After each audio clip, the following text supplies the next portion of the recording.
حضرت علی رضی اللہ تعالیٰ عنہ کا سب سے مشکل فیصلہ۔ ایک عورت حضرت علی رضی اللہ تعالیٰ عنہ کی خدمت میں حاضر ہوئی جس نے ایک ہی ہفتے میں 3 مردوں سے بار بار ہم بستری کی۔ عورت کو حمل کے بعد بچہ پیدا ہوا۔ اب تینوں مرد بھی حضرت علی رضی اللہ تعالیٰ عنہ کے پاس حاضر ہوئے اور تینوں نے ہی پیدا ہونے والے بچے کا باپ ہونے کا دعویٰ کر دیا۔ مشرکین ہنسنے لگے کہ آج علی سے فیصلہ نہ ہو پائے گا۔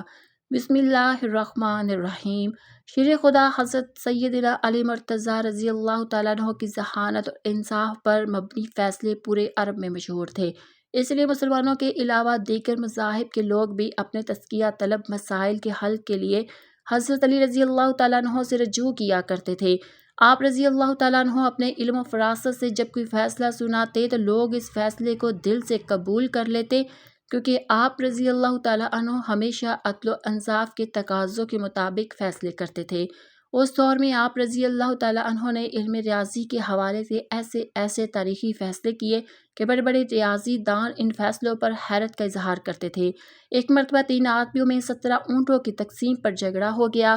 وہ انصاف پر مبنی فیصلہ کروانے کے لیے حضرت علی رضی اللہ تعالیٰ عنہ کی خدمت میں حاضر ہوئے اور اپنا مسئلہ بیان کرتے ہوئے کہا کہ ہمارے پاس 17 اونٹ ہیں، جس میں سے ایک کا حصہ کل اونٹوں کا آدھا ہے، جبکہ دوسروں کا حصہ تہائی اور تیسرے کا کل اونٹوں کا 9واں حصہ بنتا ہے۔ اگر اونٹوں کو ذبح کر کے تقسیم کیا گیا تو کوئی فائدہ نہیں ہوگا، اس لیے آپ رضی اللہ تعالیٰ عنہ ایسی تدبیر بتا دے کہ اونٹ ذبح کیے بغیر ہمارے درمیان تقسیم ہو جائیں اور ہمارا آپس کا جھگڑا ختم ہو جائے۔ حضرت علی رضی اللہ تعالیٰ عنہ نے ان تینوں کی بات سننے کے بعد بیت المال سے ایک اونٹ منگوایا اور ان 17 اونٹوں میں شامل کیا۔ ان اونٹوں کی کل تعداد 18 ہو گئی۔ آپ رضی اللہ تعالیٰ عنہ نے بتائے گئے حصوں کے مطابق اونٹوں کی تقسیم شروع کر دی۔ آپ رضی اللہ تعالیٰ عنہ نے پہلے شخص جس کا حصہ تمام اونٹوں میں آدھا تھا اسے 18 اونٹوں کے آدھے اونٹ یعنی 9 اونٹ دے دیے۔ اس کے بعد آپ رضی اللہ تعالیٰ عنہ نے دوسرے شخص جس کا حصہ تہائی بنتا تھا اسے 18 اونٹوں کا تہائی یعنی 6 اونٹ دے دیے، اور پھر آخر میں آپ رضی اللہ تعالیٰ عنہ نے تیسرے شخص جس کا حصہ کل اونٹوں میں سے 9واں بنتا تھا اسے 18 اونٹوں کا حصہ یعنی 2 اونٹ دے دیے۔ اسی طرح آپ رضی اللہ تعالیٰ عنہ اپنی ذہانت اور دانشمندی سے تینوں آدمیوں میں بالترتیب پہلے کو 9، دوسروں کو 6 اور تیسرے کو 2 اونٹ جن کا کل 17 بنتا ہے بغیر کاٹے تقسیم کر دیے، جبکہ ایک اونٹ جو بیت المال سے منگوایا گیا تھا اسے واپس بیت المال بھجوا دیا گیا۔ حضرت علی رضی اللہ تعالیٰ عنہ کے عدل و انصاف کا ایک اور دلچسپ واقعہ بہت مشہور ہے۔ 2 شخص سفر پر نکلے ہوئے تھے، کھانا کھانے کے لیے کسی جگہ پر اکٹھے بیٹھ گئے۔ ایک کے پاس 5 روٹیاں اور دوسرے کے پاس 3 روٹیاں تھیں۔ اسی دوران وہاں سے ایک تیسرے شخص کا گزر ہوا۔ دونوں نے اس تیسرے شخص کو اپنے پاس بٹھا لیا اور مل کر روٹیاں کھانے لگے۔ کھانے کے بعد تیسرا شخص وہاں سے جاتے ہوئے دونوں کو روٹی کی قیمت کے طور پر 8 درہم دے گیا۔ اب ان دونوں میں 8 درہم کی تقسیم پر جھگڑا شروع ہو گیا۔ جس کے پاس 5 روٹیاں تھیں اس کا کہنا تھا کہ روٹی کے حساب سے اس کے 5 درہم اور دوسرے کے 3 درہم بنتے ہیں، جبکہ دوسرا جس کے پاس 3 روٹیاں تھیں وہ 8 درہم برابر تقسیم کرنے پر بضد تھا۔ آخرکار دونوں کا یہ معاملہ لے کر حضرت علی رضی اللہ تعالیٰ عنہ کی خدمت میں حاضر ہو گئے۔ آپ رضی اللہ تعالیٰ عنہ نے ساری بات سننے کے بعد 3 روٹی رکھنے والے شخص سے فرمایا، تمہارا ساتھی جو تمہیں دے رہا ہے اسے قبول کر لو، کیونکہ انصاف کے مطابق تمہارے حصے میں صرف 1 درہم آتا ہے۔ یہ سن کر وہ شخص حیران ہو گیا اور عرض کیا، آپ رضی اللہ تعالیٰ عنہ سمجھا دے کہ کیسے میرا حق صرف 1 درہم بنتا ہے۔ آپ رضی اللہ تعالیٰ عنہ نے فرمایا کہ روٹیوں کی کل تعداد 8 تھی اور کھانے والے تم 3 آدمی تھے۔ اگر ایک روٹی کے 3 ٹکڑے کیے جائیں تو 8 روٹیوں کے کل 24 ٹکڑے بنتے ہیں۔ جو تینوں میں برابر تقسیم کرے تو ہر ایک کے حصے میں 8 روٹی کے ٹکڑے آتے ہیں۔ تم نے اپنی 3 روٹیوں کے 9 ٹکڑوں میں سے 8 ٹکڑے کھائے اور باقی 1 ٹکڑا بچا، جبکہ تمہارے ساتھی نے اپنی 5 روٹیوں کے 15 ٹکڑوں میں سے 8 ٹکڑے کھائے تو باقی 60 ٹکڑے بچے۔ اسی طرح تیسرے شخص نے تمہاری روٹیوں میں سے 1 ٹکڑا کھایا اور تمہارے ساتھی کی روٹیوں میں سے 60 ٹکڑے کھائے، لہٰذا انصاف کے مطابق تمہارا 1 درہم اور تمہارے ساتھی کے 7 درہم بنتے ہیں۔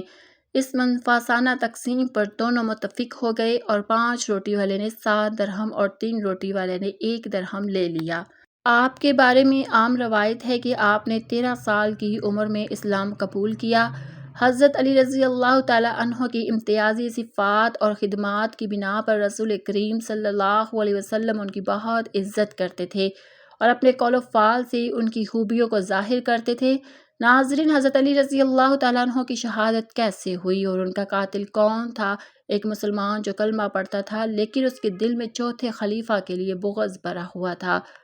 حضرت علی رضی اللہ تعالیٰ عنہ رمضان مبارک 40 ہجری کو مسجد کوفہ میں تشریف لائے۔ عبد الرحمن بن مجلس محمد میں سو رہے تھے، تلوار کو چھپائے، تلوار بھی زہر میں بھیجی ہوئی تھی۔ حضرت علی رضی اللہ تعالیٰ عنہ نے کہا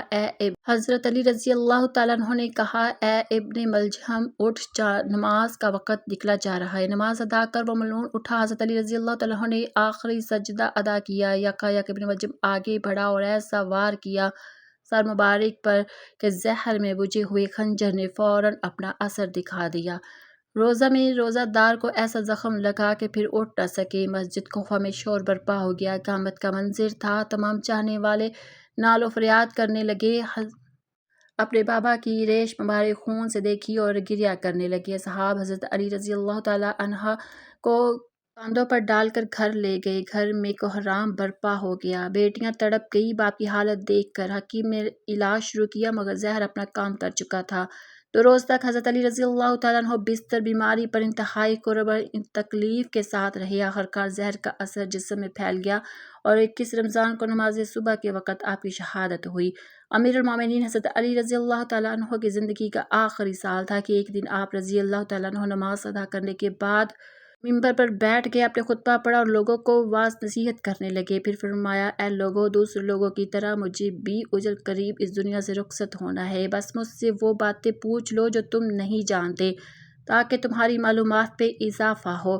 مجلس میں چند لمحے خاموشی رہی، پھر ایک کوفی نوجوان اپنی جگہ سے اٹھا اور کہنے لگا، اے علی، اب جب کہ آپ ہر چیز جانتے ہیں تو مجھے بتائیں کہ میری داڑھی میں کتنے بال ہیں؟ حضرت علی رضی اللہ تعالیٰ عنہ نے مسکرائے، پھر لیکن ابھی آپ نے کوئی بات شروع نہ کی تھی کہ مجلس کی خاموشی ٹوٹ گئی اور ہر طرف سے گوشہ سب نے اپنی گردنیں بلند کی اور سوال کرنے والے خود دیکھنے لگے اور انتظار کرنے لگے کہ اب کیا جواب دیتے ہیں۔ حاضرین میں کچھ دشمن بھی موجود تھے، اس لیے کہنے لگے، آج علی کوئی جواب نہ دے سکیں گے۔ ہر شخص کی داڑھی کے بالوں کی تعداد الگ الگ ہوتی ہے، اس لیے حضرت علی رضی اللہ تعالیٰ عنہ کو کیسے معلوم ہے کہ اس کے بالوں کی تعداد کتنی ہے؟ چند لمحوں کے بعد حضرت علی رضی اللہ تعالیٰ عنہ نے حاضرین سے پوچھا، اس سوال کا درست جواب کون جانتا ہے؟ حاضرین میں سے کوئی شخص جواب دینے کے لیے تیار نہ ہوا اور مجلس میں چند لمحے خاموشی رہی۔ حضرت علی رضی اللہ تعالیٰ عنہ کی خدمت میں کنیر نامی ایک آزاد کردہ غلام رہتا تھا جو مکتب علی کا ترتیب یافتہ آپ کا خدمت گار اور جانثار تھا۔ سب لوگ کنبر پر کو پہچانتے تھے، جب بھی حضرت علی مسجد سے نکلتے تو کنبر آپ کے ہمراہ رہتا۔ اس موقع پر بھی کنبر دروازے پر نہایت خاموشی سے کھڑا مسجد میں ہونے والی گفتگو سن رہا تھا۔ جب مجلس سے کوئی جواب شخص دینے کے لیے نہیں اٹھا تو حضرت علی رضی اللہ تعالیٰ عنہ نے کنبر کو آواز دی اور کہا، اس شخص کو جواب دو۔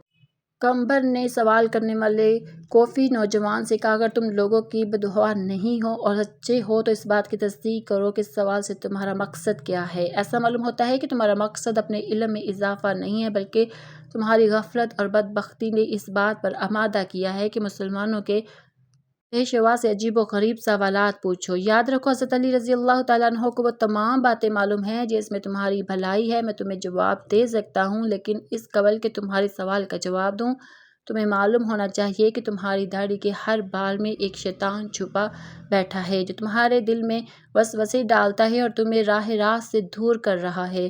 ہماری رہنمائی کے لیے اللہ تعالیٰ نے کتاب موجود ہے جس میں کوئی کمی بیشی نہیں ہے، لیکن اللہ تعالیٰ کی کتاب بھی آسمان کے ستاروں، فرشتوں اور انبیاء کی تعداد بیان نہیں کرتے، اس لیے کہ کئی چیزوں کا شمار کرنا بھی حاصل ہے جب تک کہ ان میں فائدہ نہ ہو۔ سوال کرنے والا ابھی تک نہایت بے صبر تھا، اس لیے کہنے لگا کہ اے کنبر، تو نے واعظ و نصیحت تو کر دی لیکن میرے سوال کا جواب نہیں دیا۔ کنبر نے کہا، اگر تم سمجھتے ہو کہ تمہاری داڑھی کے بالوں کی گنتی تمہارے لیے سود مند ہو سکتی ہے تو میں تجھے اس کا جواب بھی دے سکتا ہوں اور تمہیں مطمئن بھی کر سکتا ہوں۔ سوال کرنے والا جوان کہنے لگا، مجھے اس کا کوئی خاص فائدہ تو معلوم نہیں ہے، تاہم میں نے ایک سوال پوچھا ہے جس کا جواب جاننا چاہتا ہوں۔